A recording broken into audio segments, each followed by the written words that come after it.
Welcome back to another episode of Across the Bifrost. This is your host, Dr. Norbert, coming to you from the manicured lawn somewhere on that beautiful mansion in Westchester County, where I'm from. I'm literally from Westchester County. Are you from Westchester? Yeah, not as high north as where that place presumably is supposed to be, but yes, Westchester County. Huh, that's cool. Mm-hmm. I was in Yonkers. Yonkers is the very southern end of it, and really not the leafy kind of place that the X-Men Mansion is at, or whatever Xavier Mansion is at. Okay, Grey Malkin Road. That's a road. Is that real road? You know what's funny? Why hasn't Westchester County done the thing like New Zealand, with Lord of the Rings, and been like, yeah, this is the mansion that was the inspiration for this, or and here's where the Quinjet fell through the sky and crashed into the Palisades. Yeah, I'm looking at that now. Do there is an actual road as well. Grey Malkin Lane is the road. So yeah, they should just go put something there. Seriously, of course, we haven't looked, so there probably is some sort of tour. There. Just a little, like claw marks in the ground. That's what I'd do if I worked. Yeah, for some fun stuff. Yeah, subtle, but get the geeks off a Twitter. That'd be fun. Yeah. So that's where I'm at. Coming to you live. Hello, everyone. I'm coming to you directly from the Danger Room. This is episode. I've been waiting for this episode for a long time. Months. I've been asking Norbert to record this episode. Yeah, but we've been delaying it. I've been waiting for the box to come out in the UK. And I've been waiting and waiting and continue to wait. Yeah. Well, people might be listening to this from the future and maybe, There's too many boxes. Now they're like giving them away. Yeah, we're in a post-consumerism society and, cardboard and plastic is just 3D printed by our AI overlords and we all have all the MCP we need. So, we're all on universal basic income and play MCP to pass the time. Yeah.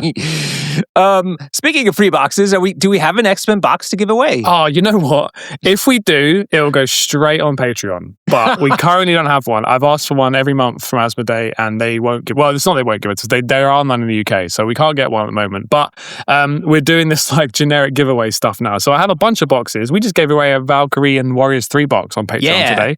Congrats. If we do get this box to give away, it'll go straight on our Patreon. We do a giveaway every couple weeks on there.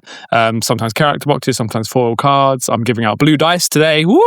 Blue dice. And you do such great fun questions when you do the giveaway too. Absolutely. Asking what colored dice people would want to see in the future, it was a masterstroke. Oh, thank you. I always make it up literally the second I post it. But yeah, I look forward to kind of reading all those comments at once. Like the last one was who do you think in Endgame is worthy enough to lift Mjolnir apart from Cap? Yeah. Spoilers for Endgame. And that was really fun to see what everyone said. I think the winner said Mantis, which I quite liked. Yeah, Mantis. But look, it's got a lot of engagement. So, I mean, I see all the posts come up as they do that. And that's from the Patreon platform too, which is not like your usual place to hang out. So, good on you, Patreons, for being part of the community. Yeah. So, if you want to win this box or boxes like it, go become a Patreon and we'll give stuff away on there. We did give away the Spider-Foes starter box. We did. Yeah, what a prize. Oh my God. Imagine winning so heavy. It's going to break the bank. We're not going to have any Patreon dollars left once you pay the shipping on that bad boy. Exactly. Yeah. Speaking of Patrons and shipping and payments, I'm going to just hit a little... Oh, that was the best one yet. Nice. Authentic Scottish whiskey, courtesy of my Patreons. Thank you so much. I'm still on my experimental quest to determine the proper amount of water to dilute this Vat 02 Rich and Dark from Glenfiddich. How many pipettes? Yeah, having pipettes. I've I don't want to do it too quick. You don't want to go overboard. It's like the Price is Right. You got to get really close to the end goal, but not go over it because then it's horrible. Yeah, I've definitely done that. I've gone too hard and ended up drinking like whiskey juice. It doesn't taste good. So, yeah. I keep trying to convince Norbert to do an in-person podcast with me. Everyone, I want to go to like WTC and do like a live stage show with him. Maybe I can convince you by saying that I'll drink whiskey with you if we do that. I would. That would be amazing. We could sell tickets. We could have a little hall. We could do rent out BMC and do the podcast. I'm thinking we do it at an event. Let's do it next WTC. We're too busy playing and winning, right? True. Yeah, true. How's your winning going this year? You having a sweaty year? No, my usual. I said it in the car ride on the way home from Cambridge. We just went to a tournament yesterday. on Sunday, and Cambridge, lovely time. And I was trying out Defenders, and I said to myself, I've played literally 4 games of Defenders. You're here to experiment with this and start your new journey. And it was okay. And I had 4 really tight games, really, really tight games, which are my favorite kind. And went 2-2 and felt grateful. Because I remember you saying, what do you beat? I said 2-2 is really good, my 500 score. On Longshanks, and you're like, that's fantastic. Why are you so upset about it? And I didn't have a good answer, so that's great. I decided to accept it. We keep flirting with the idea, but we really need to do an episode on this, like, mental health and like saltiness in wargaming. But you went to a game day playing a new team for the first time and went 2-2. That's great, and had 4 great games, and you played some listeners, I heard, as well. Yes, that's right. That's the win, man. You won. You won. Yeah. They just don't give out... Winning at life. Yeah, they just don't give out boxes for that kind of winning. But that's okay. That's okay. And I wanted to shout out Across the Bifrost was generous enough to donate some of our prizes up to the Cambridge group from the special shipment that I brought over from Adepticon. So... People should start offering you and I free tickets to events because of all the prize swag that we bring, like the exclusive swag that can't get anywhere else. We bring it along. No one asked me why I have that, but I do, and I give it to all the events that I go to. Yeah, it's just, I bring joy. I like to bring joy with me. Yeah. And so we brought some of that, but we still have plenty for our own event. The next one is happening in May. Loads of people coming, excited to get a con exclusive Mephisto. Yeah, almost completely guaranteed this episode is releasing after that event. Yes, so congratulations to whoever won that very exclusive thanks, Norbert. I tried really hard. But yes.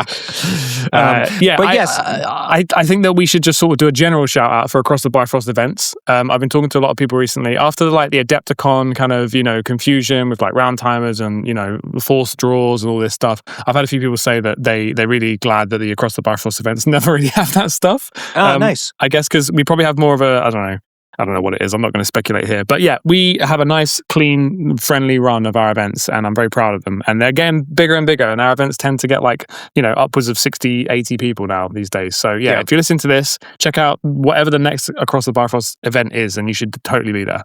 Cool. Amazing. So yes, that was what's going on for me. But you're having the year of the sweaty.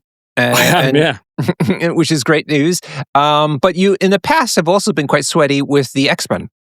Yeah. Well, we'll get onto that a bit when I'm going to have a little moment that I've been planning for the last few months at the start of this episode. But yeah, so far my year has been on Apocalypse and it's been going really well. I just got my 10 consecutive win badge on Longshanks. That was fun. Oof, wow. I've won a couple of events. It's going really well. So yeah, I'm excited. The sweaty year is going well. But I mean, obviously the crisis change comes in a few months and who knows what that means. The whole game is going to change after that. But yeah, I definitely have thoughts on X-Men in the kind of competitive world. So let's talk about that today. Well, look, I just want to quickly mention in Cambridge, we witnessed Harry winning a game with Phoenix on the table. It can be done. It can be done. Do you know why that happened? Because Harry has played about 30 games, maybe 50 games with Phoenix, and once it'll work. 1 in 50, it works. I was going to ask you if you ever won with her. Yeah, no, I have won with her. Yeah, when the beam goes off, it's a big beam, right? Okay. What is it, an 8 dice, whatever, 4 beam? Like, those can just go off, right? Yeah. But the problem is, the other 98% of the time, it doesn't go off. Well, Harry was so enthusiastic about his win. He was he was floating. He went to get himself a suite. After the tournament was over at the supermarket, and he brought me back a massive extra-sized Twix bar. Nice. Upon my request. Yeah. He was feeling so generous. He was like, guy who wins the lottery and sort of like buying everybody drinks. Hell yeah, man. That's He's great. Buying sweets for everybody. Love it. Thank you, Harry. Did he get you a Twix because you went 2-2? That's quite a good sweet for a 2-2. Yeah, it's Twix. Yeah, makes sense. No, I was just desperate for a sweet, and I was thinking about it. I was like, but I don't have enough time to get to the shop. And all of a sudden, this guy rolls by and he goes, I'm going to go to the shop to get some sweets. I was like, what? You're like a sweet angel here. Yeah, nice. Good for him, man. There you go. See, X-Men players, they're just good people, All right. So today we are going to talk about the box number is CP271. It's a huge box, big box. And we're going to talk about the 2 leaders in it, which is Storm and Cyclops. Yeah. Do you have a preference as to which one do you want to do first? I'd like to start with Storm. That's okay. Storm. Yeah. Okay, cool. All right, so before we start then, I'm going to go on a little... Do you have some lore? Is Lore Master J in the house? Don't worry, lore's coming. Lore is coming. Don't worry. I've had the lore sitting in my notes for months, waiting for this episode. But before we start that, right, okay, we often make the joke here that AMG stands for Anti-Mutant Gang, right? And I want to just kind of start... We also made a vow, when we started this podcast, we made a vow to not be negative, remember? Yes, of course. That's the whole show. We're positive. Every character is someone's favorite character. And we try to always, every episode we review a character, we always try to talk about how to make that character work. That's right. And what the kind of benefits are. I think we do a pretty good job of that, right? Oh, I think so. I think that's what we're known for. Oh, good. I'm glad. Absolutely. That's working. Cool. Yeah. Sweet. So yeah, I'm going to just take a break from that for a second. Wow. You completely sucker punched just for a second. Yeah. So now... there's a kind of two sides of this argument, right? Some people don't understand why mutant fans are so annoyed about X-Men in MCP. They think that they're good characters, they're fine, stop complaining. The other half, who are the people that like read the comics and maybe they're here because of X-Men, that's why I'm here. I know that's why Harry's here and like various other people. We're just like, why is every mutant character just a worse version of something else in this game? And that is definitely the case, and I don't want to hear any arguments against that. I think that every character, every X-Men character, they're all good in their own right. But if you look at Beast, who is like one of the best X-Men characters, he is arguably slightly worse than Lizard, right? If you look at Storm, who's a 3-threat leader, arguably a worse version of Star-Lord. So there's like all these comparisons. I'm sure people are listening going, "You're an idiot. The Star-Lord is not as good as Storm," or whatever. But I won't rant about all the kind of different, how every mutant compares to every character in the game, but they are definitely on the kind of, mid to low tier.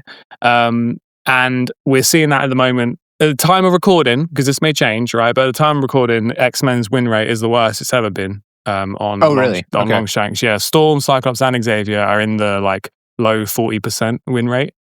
I think actually Cyclops might be like 39% win rate at the moment on Longshanks. So they're in a real bad spot.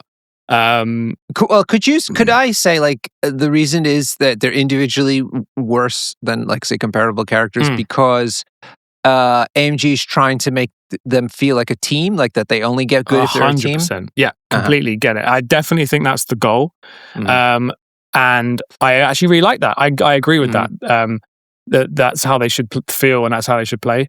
The problem is, like, if you're talking about the top tier, like sweaty competitive stuff, Cyclops leadership and Professor X Professor X as a character attached to a leadership, they're just not really competitive. They just don't really do the job. Professor X's leadership is incredible, but he is an awful character. So you're paying for it, basically.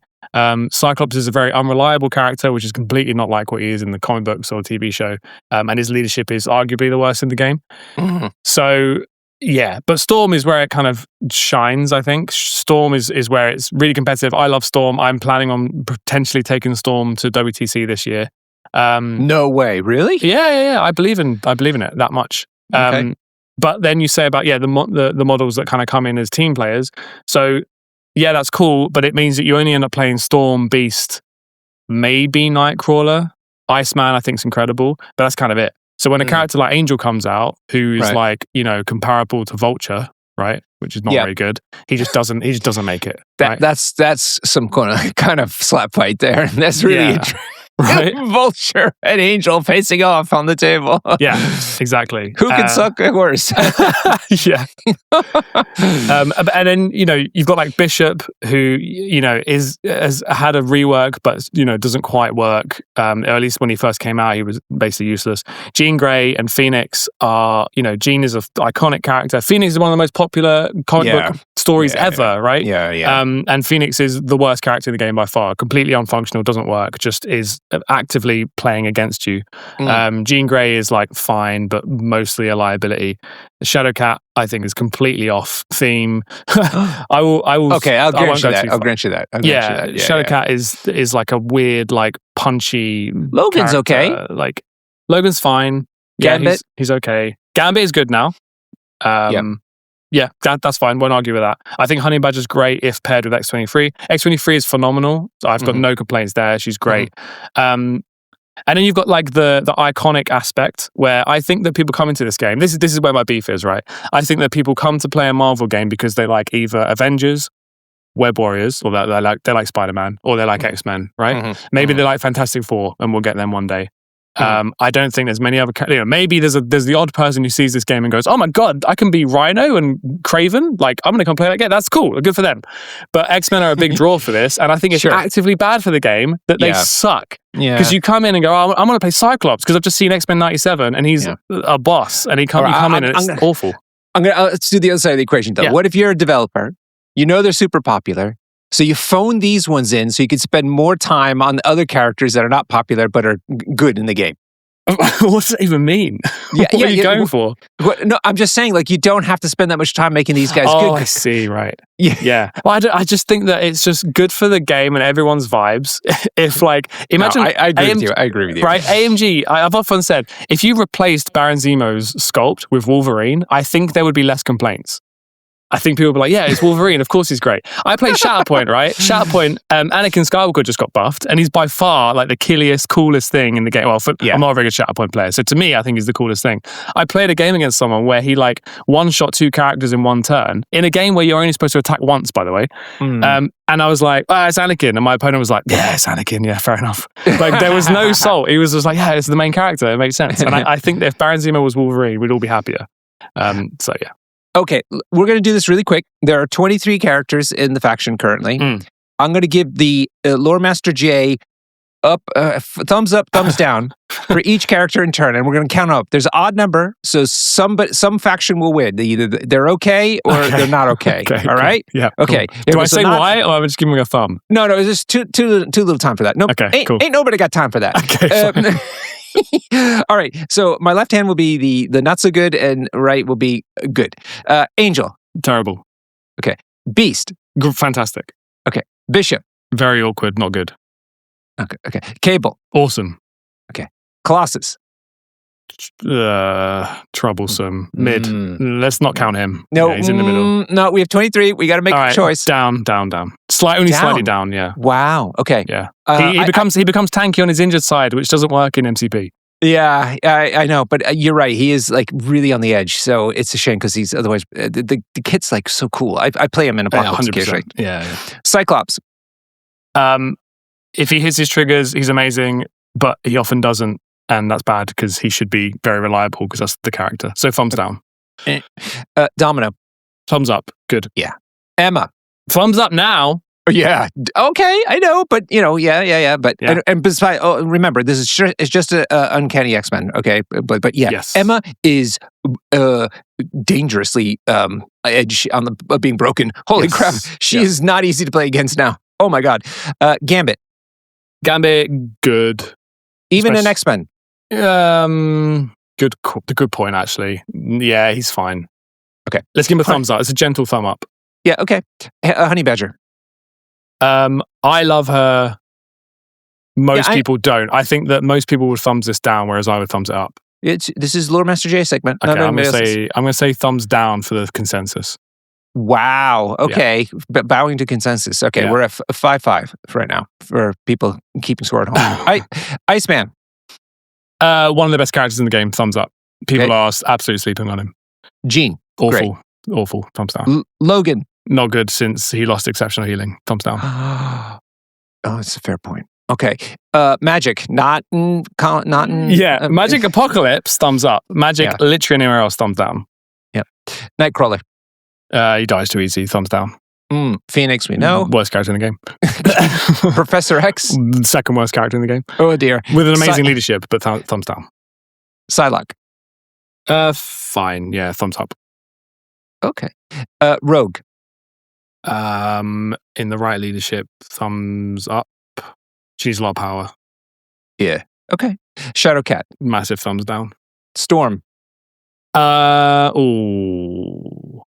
As a character, she's a Wakanda character, and you never see her there. She's a Hellfire character, you never see her there. She's the A-Force character, you never see her there. So I think she's only here because she's a good leader. So I think thumbs down as a character.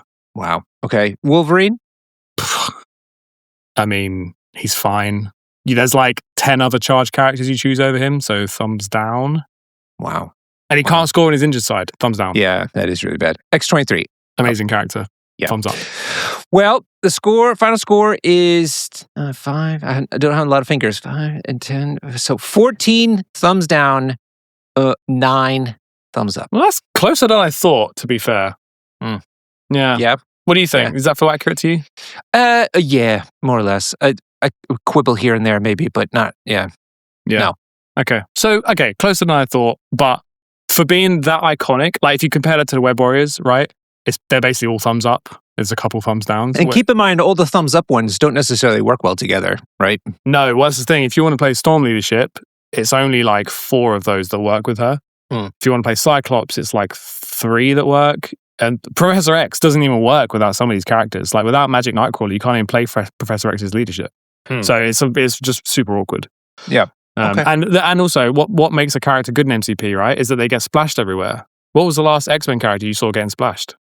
Well, okay, outside of servants. Well, that's not a splash, right? They're all affiliated. Oh, okay, yeah, fair. Yeah, well, Emma Frost now. Definitely getting splashed everywhere. Yeah. Oh my lord. Fair enough. I've not seen that yet.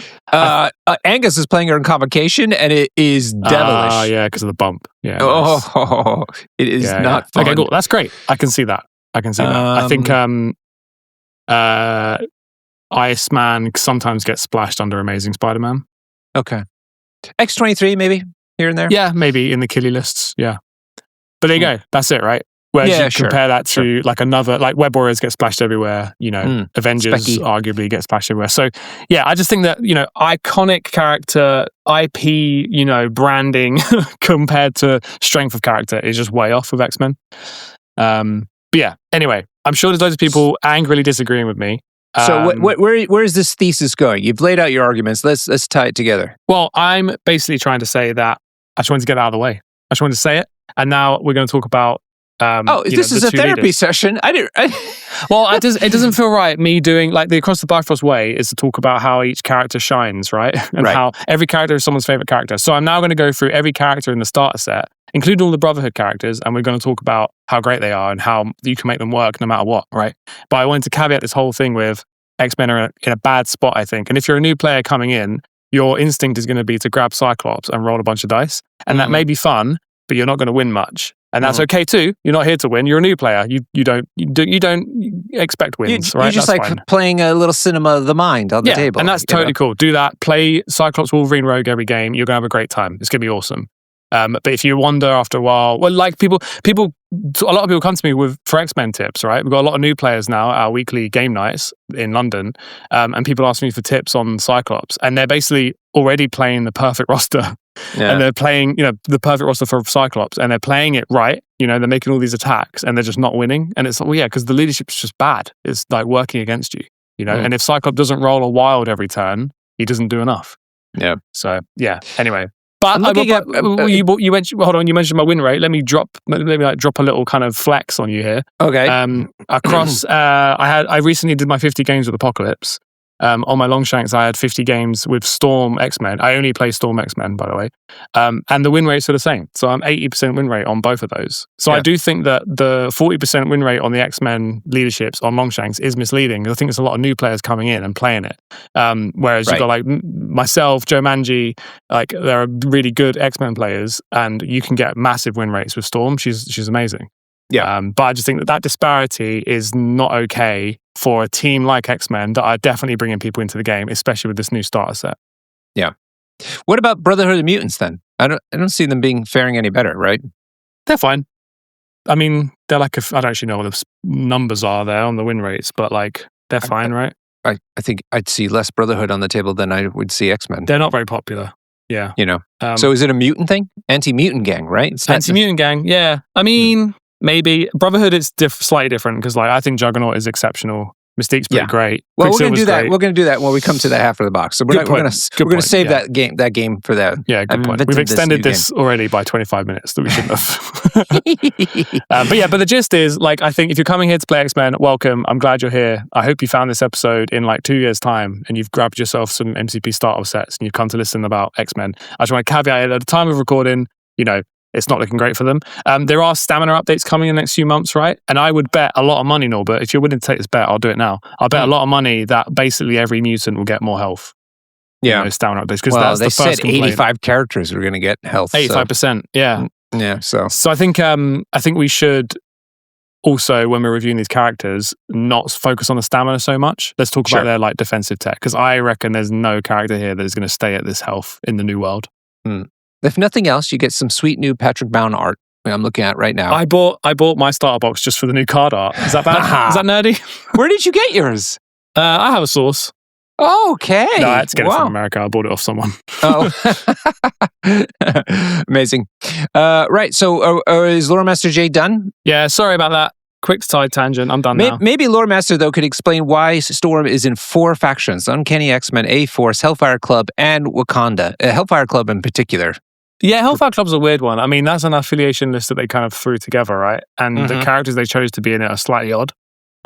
So, not sure. I mean, Hellfire Club, they cross over with X-Men all the time, especially in the Krakoa era. That's why Shadowcat's in there, because Shadowcat was a pirate for Hellfire Club for a bit. Oh. Yeah. And, you know why she's in Wakanda? She's married to T'Challa. Who? Yeah. Storm. Yeah, Black Panther. Sure. Yeah. She's not a Wakandan, though. No. I see. Oh, okay. I thought she was. That's where I thought the connection was. No, super. It's kind of like... what's his name? Who's a Inhuman? You're like, what? Quicksilver? Is it Quicksilver? He's an Inhuman by marriage. By marriage, yeah. Yeah. He's the awkward in-law. Okay. Let us get into Storm. Storm is named Aurora Monroe. Yeah. So she was born in Harlem. No way. Yeah. Right. But was raised in Cairo. Ooh. So, and her mum is Kenyan. And so that was what. Yeah, there you go. That is a multi-ethnic kind of situation there going on. Well, there. It's like the heart of the X-Men, right? Is they made them all like super diverse and like interesting, not like they weren't just a bunch of white dudes with like superpowers. It's great. Yeah. Classic comic book origin story. Lost her parents in a plane crash. Were they going to like a Kenyan like preserve or something? Oh, I don't know actually. Doesn't specify. I don't know. It seems like the thing to do. Like rich people, you see this all the time when their little plane goes down as they're going over. Oh yeah, little biplane. Yeah. Very good. So so she grows up as an orphan and becomes a thief to survive. No, in Cairo. In Cairo. Wow. Yeah. You see a little bit of this in the awful Apocalypse X-Men movie. She's like pickpocketing or something. I watched that recently, actually. Yeah, because of you. I was like, I want to see what this apocalypse is all about. Yeah. She was there for a little while. That's right. Yeah, she was stealing stuff. Yeah. But then obviously she discovers she can control the weather. So before she became an X-Man, she was worshipped as an actual goddess in Africa. And she'd make it rain, and do the whole like don't mess with my village kind of vibe, So that's pretty cool. Then obviously Professor X shows up and recruits her for the X-Men. He's talking like, we fight for peace and equality. She's like, cool, I'll literally strike, hit them with lightning. That's pretty peaceful. So she joins the X-Men, and she eventually works up to become the leader of the X-Men. So Cyclops is the leader, the field leader. Right. And then they have like a 1v1. She's like trying to prove that she can be leader, and they have a 1v1 without using powers, and Storm completely kicks his ass. A physical contest or a mental one? Like a fight. A fight? Like a wrestle. What kind of weird... Okay. Yeah, I don't know. It's like, fight for power. I don't know. Is that what jocks do? We're two nerdy guys with an MCP podcast. We don't know how power works. People at power, how the power brokers do it. Yeah. Okay. Yeah. I would have thought working out how to lead a team or something like, in the action and see who did that better or strategizing about something. But no, they're going to beat each other up. It's the same as how you and I decide what the topics are going to be about. Each episode topic, we fight for it, right? In the street. It just seems like a weird way for her to try to assert herself as a leader. You know what I mean? That's all I'm struggling with. When there's so many more better ways to prove this, I'm thinking. Yeah. Well, fair enough. I won't tell you about the time that she had to fight the leader of the Warlocks to take over leadership of them as well. Without her powers, did she have to do? I think that was without powers as well. Yeah. She beat like up, an arm? She beat up. I think it was Marrow or Callisto, the leader of the Morlocks, and she beat him up and then created a power vacuum and then left. Which is really unethical. So that messed up the Warlocks for a bit. Yeah, this is a great Lore Master section. I am flabbergasted by all this. He just randomly like go to the trouble of messing up the Morlocks just to walk away. It was a whole thing. She got told off for that, I think. So yeah. Anyway, so she eventually marries T'Challa, Black Panther, and she becomes the Queen of Wakanda, which is why she is the Wakandan affiliated. Mm-hmm. But during the Avengers vs X-Men comic run, which a lot of people hate, I really like. Wakanda, it gets a bit messed up. And anyway, there's like some infighting, and she divorces him, so they're now divorced. No, any kids? No kids. No kids. No kids. So yeah, and then fun fact is she's also claustrophobic. Well, that makes sense, being a part of the weather, right? Yeah, she wants to be up there and free. Yeah. I didn't know that though. It's interesting. Pretty cool, right? Does like an evil villain take that advantage of that somehow? Oh, but there's always an evil villain taking advantage of stuff, isn't there? Yeah. We could write a whole story. Maybe we should change this. We should do the After Dark comic book by some Jamie and Dr. Norbert.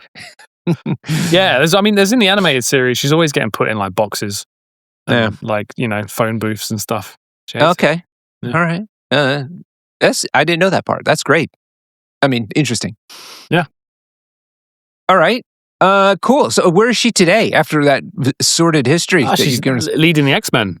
Oh, now she's in charge, and she's X-Men Gold. Gold. So yeah, they have like different sub-teams basically. So there's X-Men Gold, which is led by Storm. There's X-Men Blue, which is led by Cyclops. X-Men Red is led by Jean. There's a bunch of them. Oh, I thought it was Red Skull 2. Red Skull 2. That was the old name of Red Skull 2, Splash and X-Men. Yeah.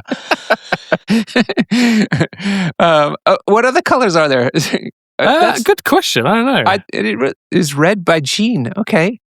Strike teams. I love this. Blue and gold, X-Men Red. I mean, Discord can let us know. Surely at some point they did like the X-Men Black when they like skirting the edge of being good people. Yeah. Classic. That always happens. Or like X-Men pouches. They had a big pouch era where everyone had loads of pouches all over them. It was like the Cable era. Oh, I see. Okay, gotcha. Yeah. So yeah, hey, the X-Men have been around for like 60 years now, so they've done everything. Nice one. All right, cool. That was nice diversion. I love it. House Party Protocol, look out. Cross Bifrost is coming for you. Okay, let's take a look at her stats then. So she is on a small base. As I mentioned, she's in 4 different affiliations. We're going to think about her in Uncanny X-Men for now. You don't have really a place for her in those other affiliations. Like she's not a key person. I mean, as a 3 threat, she's fine, not doing much. As a leader, she's incredible. Yeah. So she's on a small base, 3 threat, as you mentioned. She's got 3 physical defense, 4 energy, 3 mystic. She's got 5 hit points on both sides of her card. She's size 2 and moves medium. I mean, we don't want to talk about it too much, but it is the weak defense stats for the most part, and low health, 5/5. Yeah. At the time of recording, 5 stamina. Pretty safe to assume this will go up. By the time you're hearing this, hopefully. But I mean, she's not a frontliner, right, at all. She is a back point sitter. She's a leader, so you want your leadership to be online for as long as possible. So you keep her right at the back. And she does have a key part of her defensive tech is Goddess of Storms. Yeah, so this is important. So I think it is cool to make somebody weaker stat wise if they have a role to play. She definitely should be in the back because of the rest of her kit. So that's cool. Whether this is a little bit too low is I think the debate. But yes, so as you mentioned, she's got an innate superpower called Goddess of Storms. Characters must be within 3 of this character to target it with attacks. And now the key thing that it sounds like stealth, and it works like stealth, but it's not called stealth, and that's really important because a lot of characters turn stealth off. Not a lot. A few have that, but nobody turns this off. Mm-hmm. Yeah, exactly. This is super stealth. Yeah, super stealth. That's how we call it. So she wants to be in the back, and she's got this super stealth to kind of protect her while she's back there. Yeah, really cool and thematic, by the way, because an example of someone who ignores stealth is Daredevil. Because obviously he's not looking for you. He can hear you. So he can always ignore stealth. But she has stealth because she's like got a storm going on around her, right? Yeah. So super cool. Imagine trying to hear, you can't hear where Storm is in the middle of a storm. So that's cool. So target, like when you want to, if you have a throw, like throwing terrain at her, that's still a targeting, or is target strictly for attacks? No, just attacks. Just attacks. Okay, so this is the problem with it. It also says within 3 of this character to target it with attacks. Attacks. Yeah. Okay. Cool. what is it called when you throw something at somebody? Like for instance, if you have a superpower that can like place somebody, it'll usually say choose a character within 3, and that's not considered targeting if you're reactive. It might be. I think it is because of things like bows. I think they might still be targets. The key thing here is that this thing says with attacks. Yeah. Okay. Got it. Mm-hmm. But what is it when you throw terrain at people? Do you target them as well during that? I don't think so because you put in the template down, right? You throw along the template. Yeah, I see. You just throw. I think you target anyone. You're just throwing it. Got it. Okay. Just to finish off her innates, she's also got flight, which you'd expect, and she's immune to shock, which is handy. That's fun. Yeah, makes sense. Very thematic and also good. All right, let's get into her attacks then.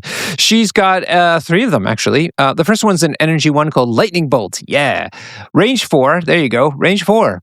4 dice. Doesn't cost anything because it's her builder, where she gets power equal to the damage dealt. And on a wild trigger, she gives you shock. All good. Now, really, she's got a cool superpower that changes the dynamics of this attack quite a bit. But you jump ahead to it?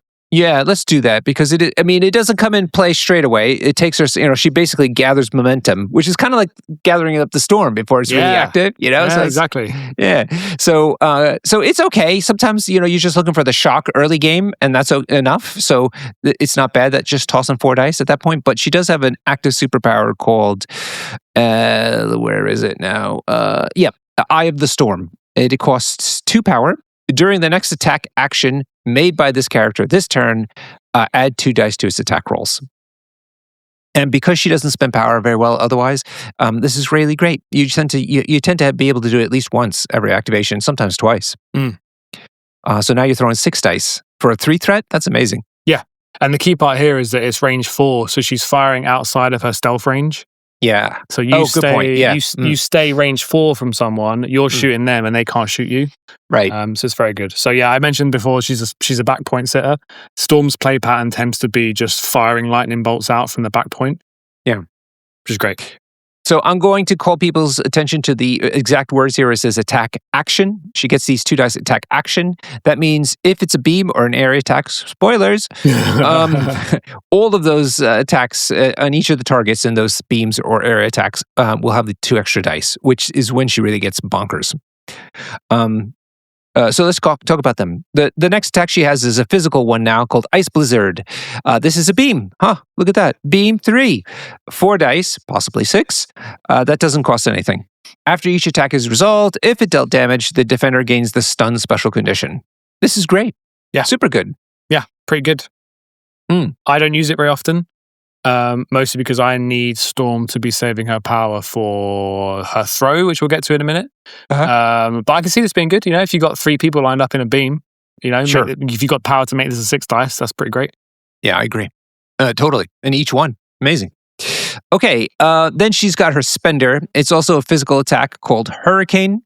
It is area effect 2, 6 dice this time, but it costs you 4 power. So if you spend 6 power, it could be 8 dice though. But that's a lot of power. However, the fun stuff is that this attack will ignore line of sight, and the defender doesn't benefit from cover. After all attacks are resolved from the area attack, each enemy character with the flight superpower targeted by this attack suffers an additional damage. And then ally characters in the range of this attack don't suffer damage from the attack. So she could control the way the hurricane is splashing around. Which is real cool, even though everyone does that now. I was going to say that this is superfluous now, isn't it? Yeah, okay. That last line, don't worry about it. That's just how the rules used to work. It made it even cooler. But again, area 2 attacks for 8, 6 power, if you really want to. This feels like it's worded like it should be an area 3, because ignoring line of sight and cover, it's like, well, they're in range 2, so I probably can see them already. That's a really good point. And they don't have cover, so it's a bit awkward. The cover part, that's really bizarre. Unless you automatically have it, like what's his name? Rocket. Yeah, Rocket and magnetic refraction from Magneto. I wonder if this was designed at the same time as that, because Magneto can give cover to people and the Hurricane ignores it, which is kind of cool. Yeah. But yeah, I mean, if this, because of paying for 2 on Eye of the Storm to make this an 8 dice attack, if this was a area 2, 8 dice, 6 cost attack, would you think it was good? No. Yeah. No. It's a bit flat, isn't it? Because it's just too short. It's too small. Yeah. Whereas Loki's got that A3 attack, and it's fantastic. Not broken, but just like worth the cost. Yeah, for sure. If this was A3, I don't think it would be that crazy. No, it'd be fine. Yeah. The good news is just don't use it. I never do. I probably have the lightning bolts are great. You just lightning bolt. Great. Yeah, lightning bolt with throw. That's what she does. Yeah. I think I've got like 1,000 games with Storm now, and I think I've done this attack twice. So don't worry about it. The cool thing is doing a guaranteed damage to enemy characters with flight. So if there's like a flight character left on one, you can do the area attack to hit someone else. But that's super niche, and she can just spend 6 power doing something else. Yeah, exactly. Throwing something at him. Yeah. Speaking of which, her active superpower is called Eye of the Storm. No, I did that one. Tempest. This is 3 power. Choose an interactive terrain feature or an enemy character, both of size 2 or less, and within 3, and throw it short. It can only be used once per turn. The range 3 is really nice. It's huge. Yeah, that's really good. This is the best part of her kit. You have to be a little use careful. It more for control rather than throwing terrain? Yeah, definitely for control. Because picking up a character from range 3 and then throwing them short is really debilitating. Yeah. I tend to have her on a back point, shooting out lightning bolts, and then when she has 3 power, she'll move once, throw someone from 3 away, like off the point, who's activated, so they can't score, and then you move back to where you were. Yeah. For me, that's Storm's whole job. And you have to be careful when you deploy her. You want her to be on a flank fighting people that are size 2, because if they're not size 2, she can't throw. Yeah, that's sad. Yeah. That's another thing about X-Men. A lot of their throws are size 2 people only. Yeah, they don't. X-Men, I should mention that now, actually. X-Men are a pay-to-flip team through and through. They have a card that helps them be better at pay-to-flips, and basically none of their characters have throws. It's like Storm, Beast, kind of Angel. That's kind of it. So, they're not a throwy, displacy team. Their whole game plan is to flip the points that you're stood on. Yeah, cool. All right. Anything else about her that you want to talk about? How to use her well? No, I think that's it. She's a back point sitter. Try and stay. There's a thing to learn with her, which is to stay in stealth range, but still in range 4 of people. That'll take a little while to learn. But it's really good because you're double tapping and they have to move to come get you. And just keep her at the back. There is no ever good reason for her to be up the front. So keep her back. Shall we get into her X-Men Gold leadership ability? Yeah. This is where the money's made. Yeah. Once per round, you may use this leadership ability during an allied character's activation if it is not holding an objective token. If you do, the active character spends 1 power, and you could choose another allied character within 2 of it, and then you place the active character within 1 of the chosen character.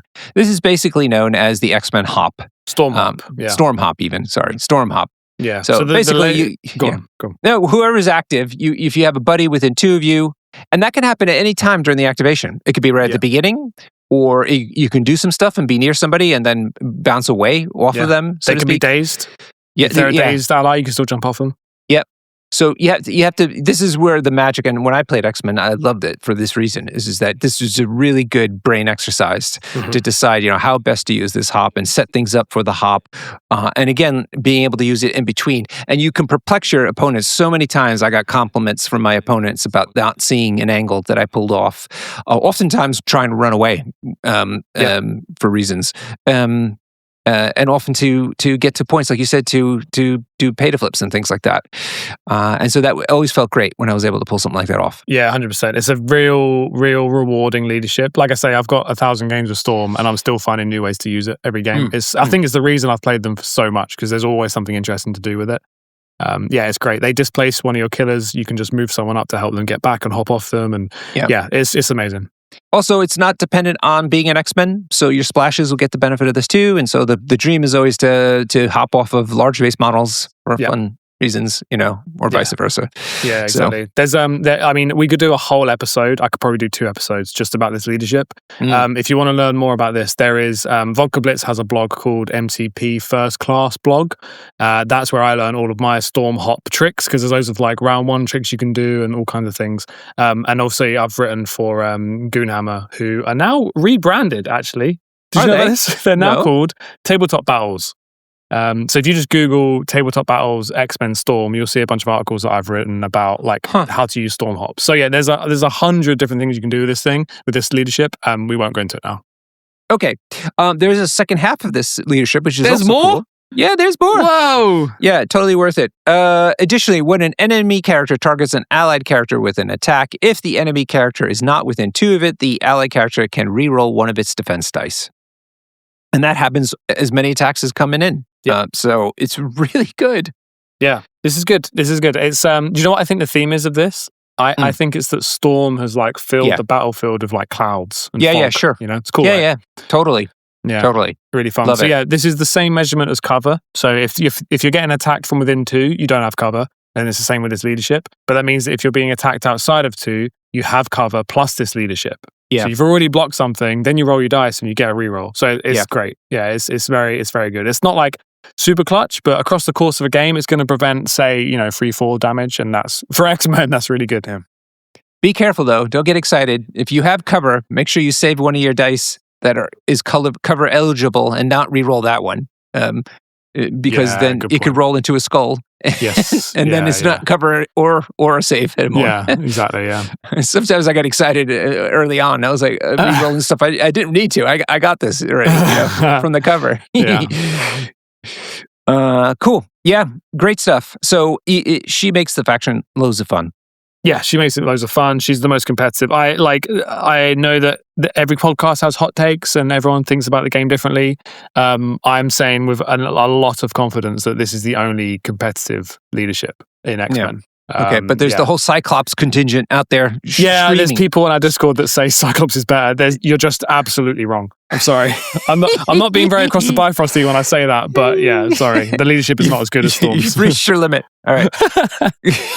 I'm gonna freshen up here.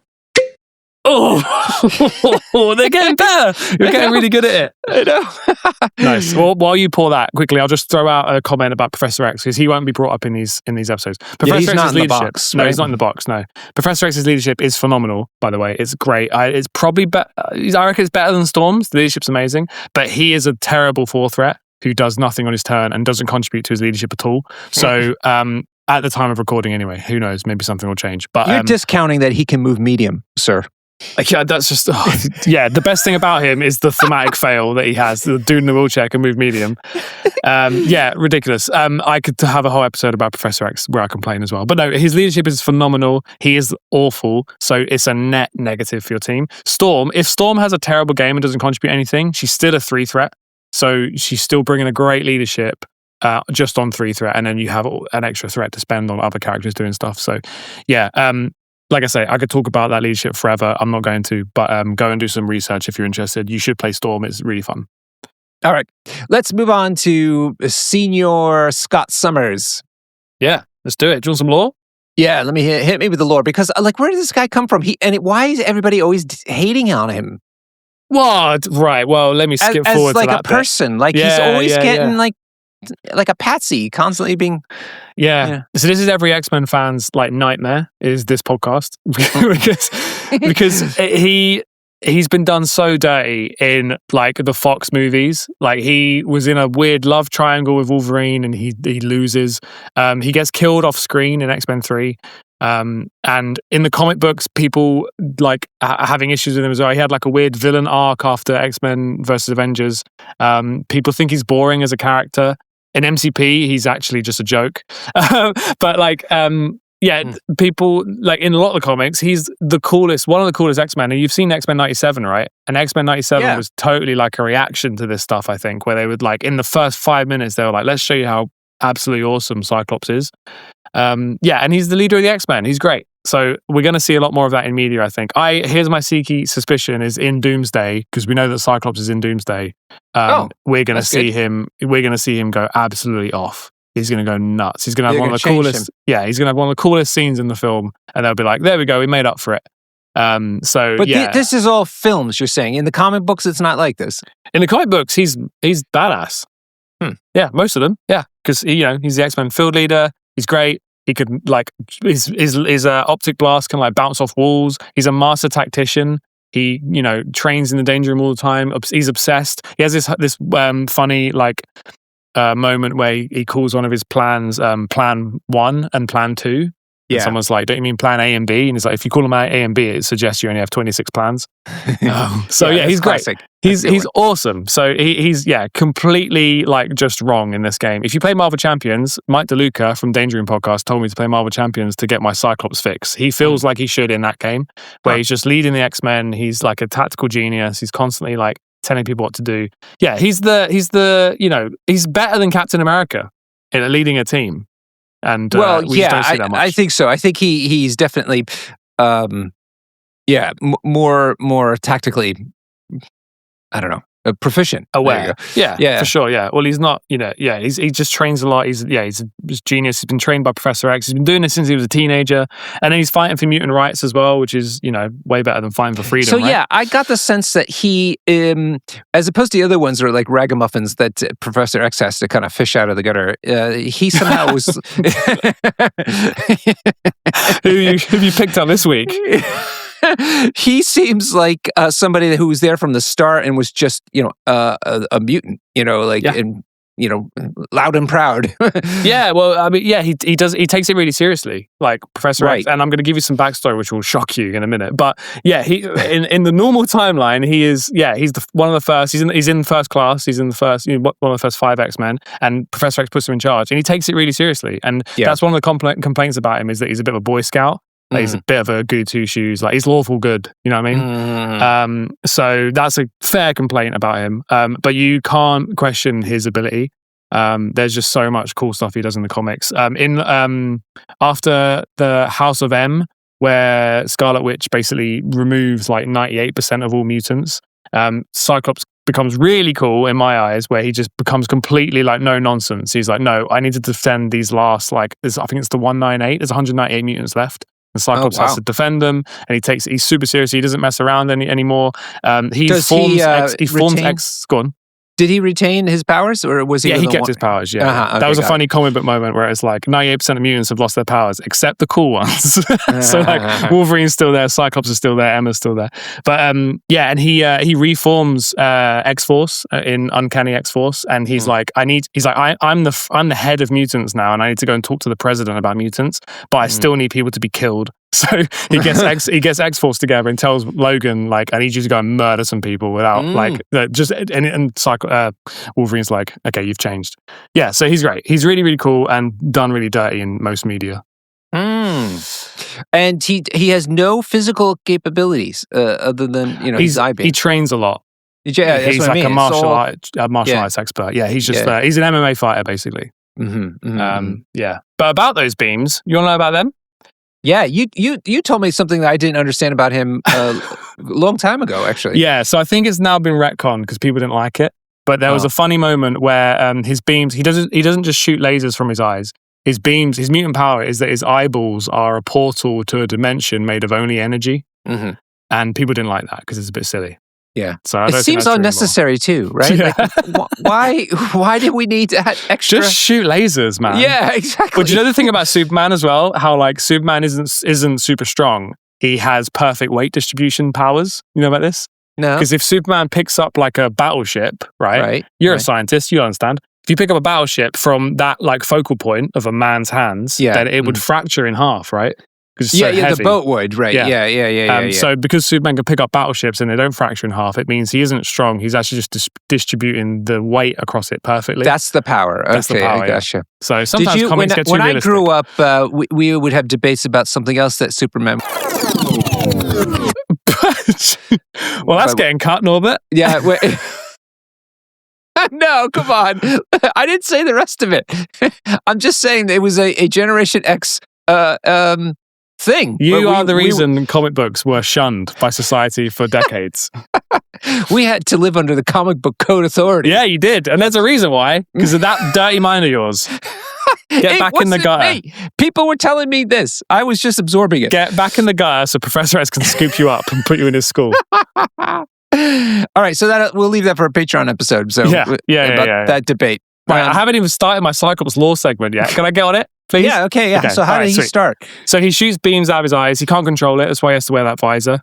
But like as soon as he was born, like No. Oh, come on, man. No, the X gene only develops when they hit puberty. Right. That's right. Yeah. Okay, got it. Mm-hmm. So if you want to hear his origin trauma, he's flying another guy in a plane crash. They love a plane crash. Yeah. He's flying with his family in a plane, and the plane explodes midair.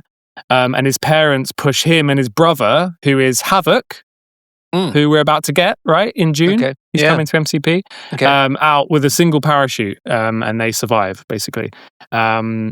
So that it's in a plane crash, but his powers manifest then as he's like falling out of the plane. Does he use them to like stop him from falling into the ground? Like, where he blasts the ground? In some versions, yeah. You'll see that in X-Men 97, episode 1. He jumps out of a plane and lands just with his beams. Cool. Yeah, so that's fun. But here you go. Here's some spicy lore for you, okay? I don't think many people know about this lore.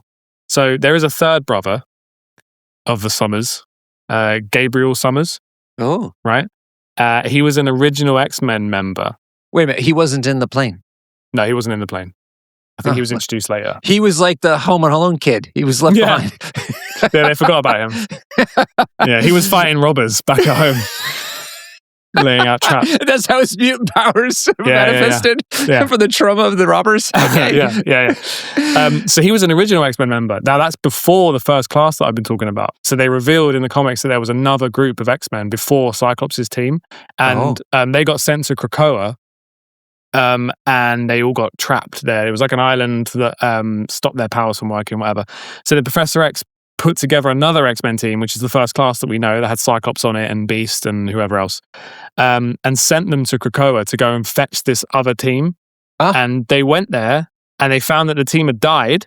So Cyclops is now faced with his brother who's dead. Yeah. Right? So he comes back and Xavier wiped his memories of his brother. Oh. We didn't talk about this, about whether he's actually not a good person. Xavier. Consensus these days is that Professor X sucks. That is pretty bad. Yeah, bad, right? Pretty unethical. Well, that's very inconvenient. So let me just wipe that out there. Yeah.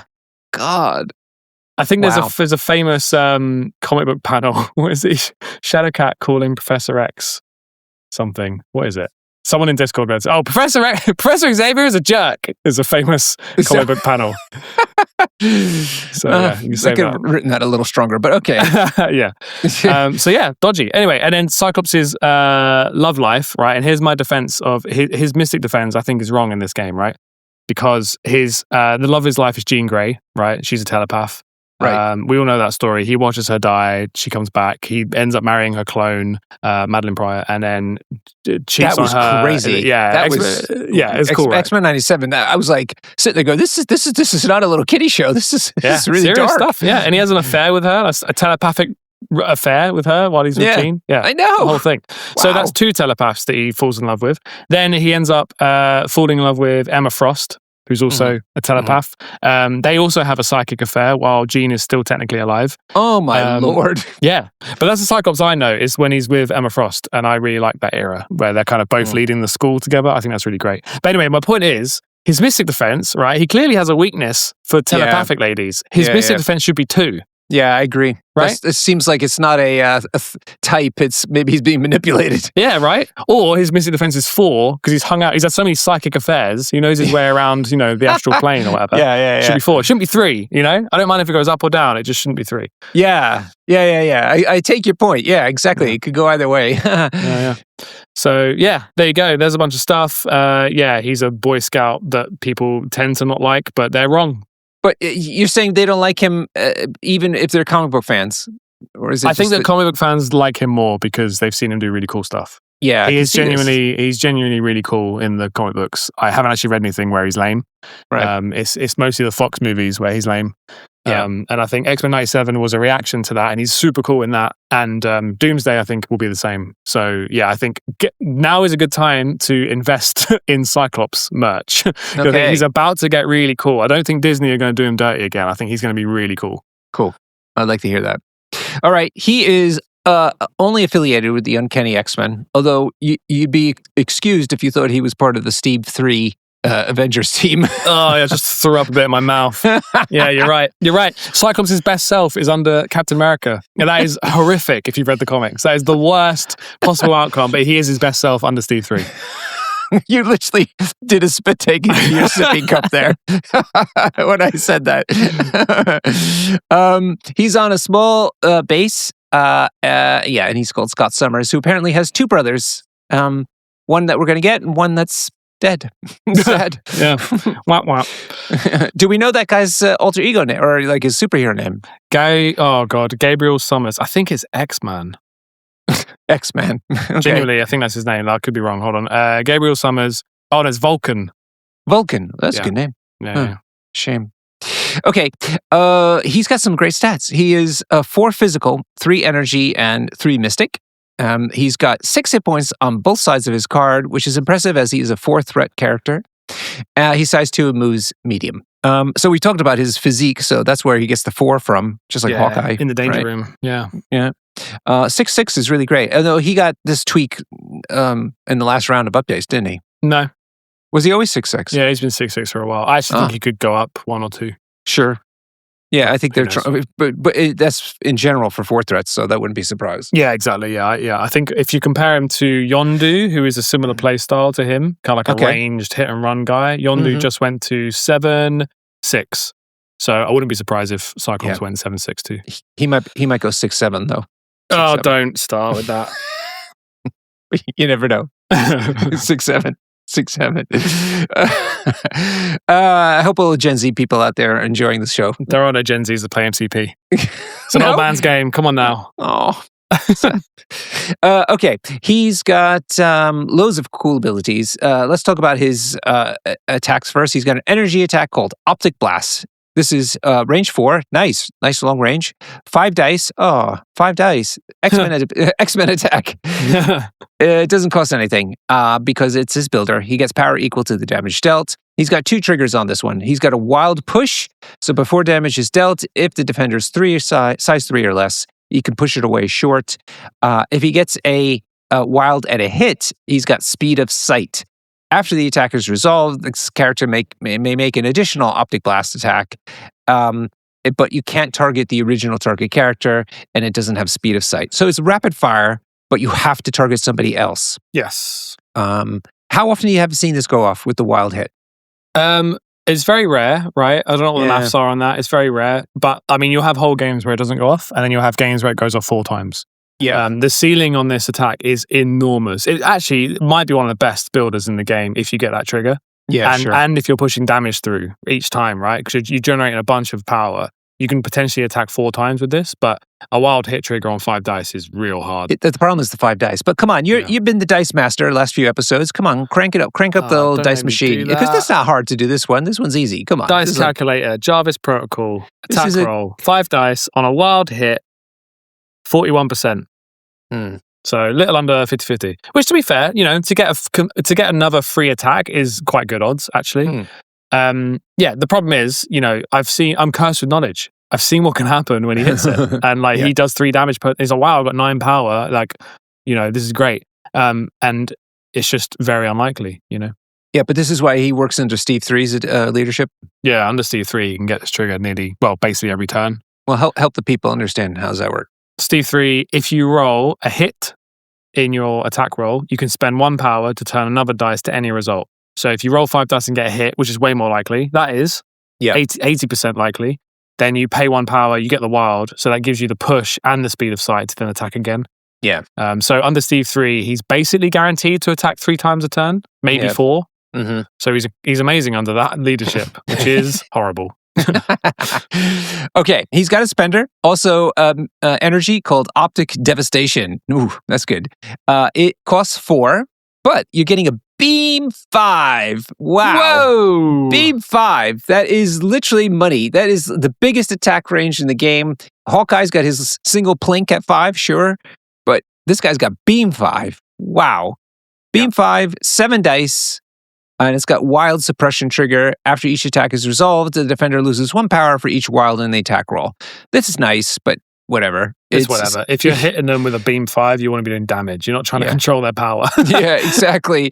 Especially because you're about to give them a crap ton of power from damaging them, presumably. And you don't hurt your friends anymore. So it's even easier to do this. Yes, exactly. Yeah. Beam 5 is great. Suppression is pointless. 4 power is fine.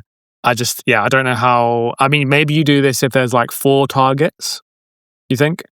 You know what would have been funner is if this thing got a wild trigger that way to blow up terrain too. I was about to say the same thing. Oh yeah. So on our members of our Patreon, you'll have a look. I had a sick day recently, and I redesigned Cyclops.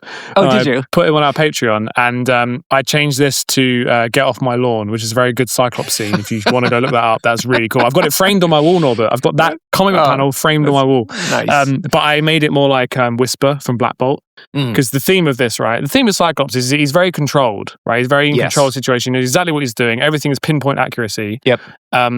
And then when he has to, he just take the visor off and open his eyes and just beam 5, right? Yeah. And it should destroy terrain and push people around, and it should be like Whisper from Black Bolt. So this is neither that nor pinpoint. It's only 7 dice. So I've never done this and felt good about it. Oh yeah. I think you can spend with all the other things he can do with his power. You can just spend it on something else. Yeah. Okay. Have you done it just to have the extra range? No, because he has hit and run. I'd rather move. Move, hit and run, and then do this and have some power left over. Okay, let's talk about that then. He's got an active superpower hit and run, which is pretty standard as most hit and runs are. It costs him 2, and it costs an action. He makes an attack action and then followed by a move action. Can only be used once per turn. It's just the same as Star-Lord, for instance. Yes, that is very good because he's range 4, right? So a range 4 and then hit and run. You're outside a range 5 after that, so you're not going to get hit back. So that's pretty cool. I see. So you go up to do some attacks. People come in to attack you. Then you weather that, and then you attack them again next round. But then walk out of their ability. And hey, maybe you got a wild and you push them out. So you're now miles away from them. So pretty cool. Got it. Cool. He's also got a really fun active superpower called Field Leader. This is 3 power. Choose another allied character within 4. That character advances short. A character can be made to advance by the superpower only once per turn. So that means you can use it multiple times, just has to be on different characters. Yes, which is incredible, right? Yeah, this is great superpower. He's moving characters around, and with his leadership, which we'll get to in a minute, you want to be making loads of attacks. So if you want to be moving people into range of their attacks, that's great. Yeah. Great also fluffy thing about him being the leader, and telling people where to go and to help them coordinate their attacking abilities, because they can go anywhere. They can walk away. They can go towards beings, any direction. It doesn't have to be towards him. Yeah. Okay. He's got 1 reactive superpower, which is really fun, called Quick Draw. It is 2 power. And when this character is targeted by an attack and the attacker is not within 2 of this character, you can use the superpower. Instead of rolling dice equal to its defense, it rolls 5 dice. Then if this character suffered no damage from the attack, after the attack is resolved, the attacker suffers 2 damage. So, wow. So, and that's any kind of defense type. It doesn't have to be like only energy or something like that. Anything, so long as they're outside of range 2. Yeah, and Hawkeye has a version of this, but it's within range 3. They have to be outside of range 3, which is doesn't happen very often, to be honest. Yeah, but Hawkeye's version, he makes an attack, which is better. So Hawkeye can do his builder on you, and then maybe give you like a shock before you hit him. So that's great. This is less good now, but that's fair enough.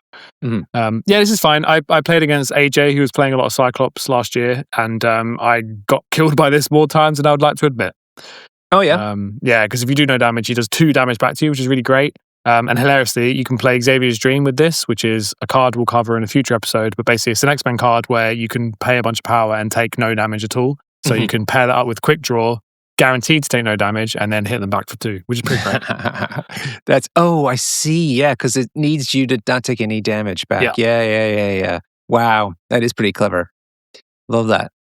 Okay, cool. So how do you use this character?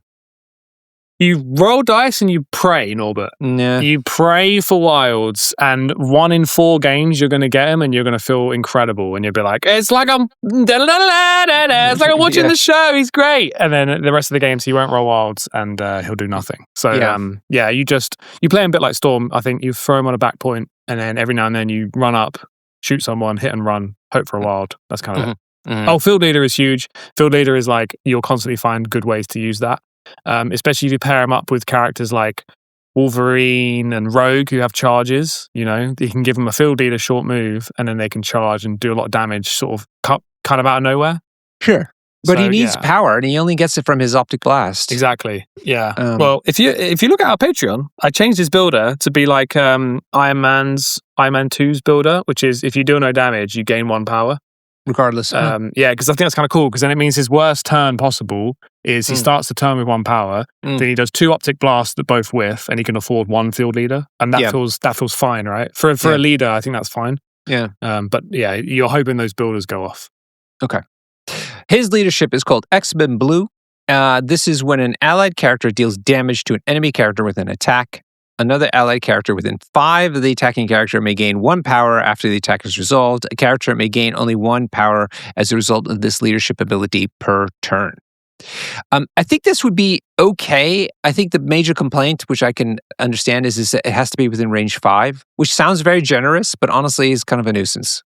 Yeah. It's needlessly restrictive, I think. Right. Wouldn't be out of balance to just not have that 5. Yeah, I think even without the range, it's a fine leadership. It's not great. The thing here is the ceiling's really high. So you can take like a Domino who has rapid fire and is very likely to deal damage every time. And Domino can shoot 4 times, deal damage 4 times, and trigger this leadership 4 times in a turn. Mm-hmm. Yeah. But because the power can only go to 1 character per turn, it balances it out. So the ceiling for this is kind of high, but the floor is it's like underground. Right. You know? If you've got 2 characters on, if you've got Cyclops and Wolverine on a flank, and Wolverine dazes, Cyclops can't trigger this leadership because the other flank is more than 5 away. Oh, okay, yeah, gotcha. Mm-hmm. And if you like displace people outside of range 5, it's just there's so many restrictions. It's so needlessly restrictive, this leadership. So you think it'd be all right though if they took away the range part? It's still the worst X-Men leadership if you do that. Mm. I mean, I've thought about it like maybe if it's every time you make an attack, someone else gains 1 power. That's kind of cool, you know? It's a bit so you like don't have to do the damage, you mean? Yeah, just make an attack, someone gets power once per turn. You know, that's fine. Still the worst X-Men leadership because Xavier's is better than that. So yeah, I don't know. Actually, now we're talking about it, I think you just we're not allowed to talk about, dreams on this podcast. I don't want to do that. I would just give him Steve 3's leadership because he has Steve 3's triggers, right? That's why he's so good under there. Actually, steal his leadership. That's a good point. If you want to play Cyclops, by the way, play Steve 3 Captain America, and then play Cyclops underneath him, Gambit, Wolverine. Those are all really good X-Men that need those triggers to be hit, and Wolverine's an Avenger. So yeah, you can play a Cyclops X-Men list if you put Captain America in charge. Okay. Cool. Should we talk about his 1 card? It's a shared card. Gene! It's the classic card everybody wants to play, so they can say that. It's really sad art as well on the backside. So it's an unaffiliated card and it's reactive. When an allied Jean Grey is dazed or KO'd, after the effect is resolved, an allied Cyclops or Wolverine may play this card. The character that played the card can immediately perform an attack. That sounds awesome, except for the fact that you need to have Jean Grey on the table, which could be Phoenix even, right? Good question. Because if it's Phoenix, then yeah, it is definitely a good card. Well, Phoenix's job is to die, right? She can't help it. It does work on Phoenix. You're right. Yeah, cool. Solved it.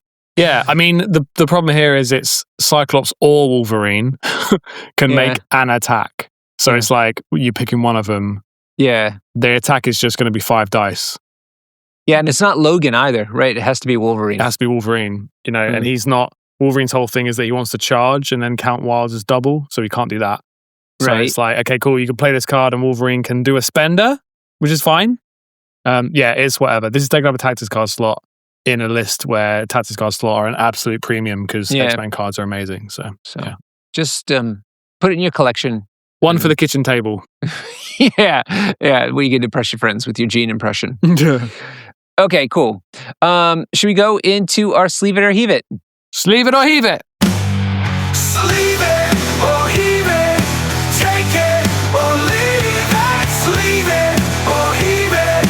Can't you believe it? Oh, it's me, isn't it? That's why I have to start talking. That's you. Yeah, here it is though. And it's got 3 artwork to choose from. Oh yeah, different. Yeah, I got the new one. I bought the starter set just to get the new artwork for this card. Oh yeah, which one is that? Good. Is it this one? Number 3. Yeah. Yeah. Ooh, it's got like very moody kind of lighting to it. Yeah, it's cool. Yeah, I like that. Cool. Although Wolverine looks a little His claws are a bit bent out of shape, aren't they? Little chunk there. Yeah.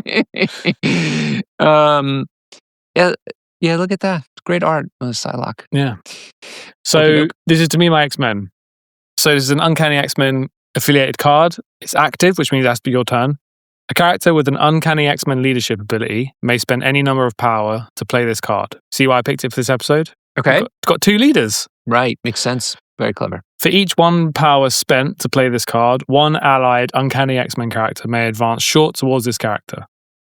So Cyclops or Storm or Professor X can play this card. Doesn't matter if they're active leadership as well. It can be, if Storm's in charge, Cyclops can play this card. Doesn't matter. Ah, that's interesting. Because they all share leaderships, don't they? They do fight over it, but they can all be in charge. Okay. And then it's like Avengers Assemble basically, but the leader's paying all the power, not the other people moving. Right. So primarily this is used in round 1, and also you have to go towards the leader that played the card. You have to move towards the leader. Yeah. Yeah. Okay. So yeah, primarily this is used in round 1. I'm not going to talk about how now because there's all those resources I mentioned earlier. You can go look up, but this can help you do. Just say it's that blog. You need to go to the Cyclops blog where he spells out exactly how you do this. Yeah, because it is kind of clutch for their game plan, to be honest. Yeah, for sure. But you can also hold it until later, and you can use it to like get people in range of attacks and stuff like that, or pull people back from danger. Mm-hmm. It's a very flexible card. It's an every single game card. 100% of the time you take this card because it's so good. It's like Avengers Assemble. So yeah, it's incredible. Yeah. You can get some really weird angles with it, which makes it kind of bizarre to use. But again, go to the Cyclops blog so you can see how that works. Yeah, and learn your towards measurement rules in the rule book. It's quite tricky, but you can do some impressive stuff that you wouldn't realize you can do until you know how those toward and away rules work. Mm-hmm. But yeah, it's rangeless as well. So if Storm's on one side of the map and someone else on completely other side of the map, she can still move them towards her. So yeah, lots of things you can do with this. Very cool. Yeah, just adding to your towards thing. I mean, part of it is where you deploy people, because the further apart you deploy the leader from the character that you want to move, you get much wider angles that you can actually move them back to the leader with. Not true. You should go read the blog. I thought it was. No, it's on a straight line. You deploy on a straight line, so the angle's always the same. What am I thinking of then? All right. Never mind. It's okay. It's complicated. It's trigonometry, man. Yeah, it is trigonometry. That's right. Or geometry, at least. Okay, well, it's not true. So there you go. Go read I haven't the blog. played them in a long time, and it shows. Cool. Great. Well, sorry. So the one cool thing, I promise I won't go into it, but just one cool thing is you can use To Me, My X-Men, and then you can use the Storm leadership. So use To Me, My X-Men to move someone in front of an ally, and then use the Storm Hop leadership to jump over that ally. Okay. That's the big grain stuff, and it's really cool and fun. And and the meme is that X-Men spend all their tactics cards round 1 to do it. And but that's what you should. There's really cool stuff you can do there. If you like the idea of playing a team that have spent all their day in the danger room practicing maneuvers, that's what this feels like. Yeah, for sure. All right, everybody. Hope you enjoyed this start of our adventure into the X-Men starter box with the 2 leaders. Do write us on our Discord where you can tell us about how wrong we are about the leaderships and about X-Men. And I challenge anyone to fight me on Cyclops being a good leader. Jamie's ready for you. He's looking forward to that conversation. Yeah. And until next time, then, cheers and happy gaming.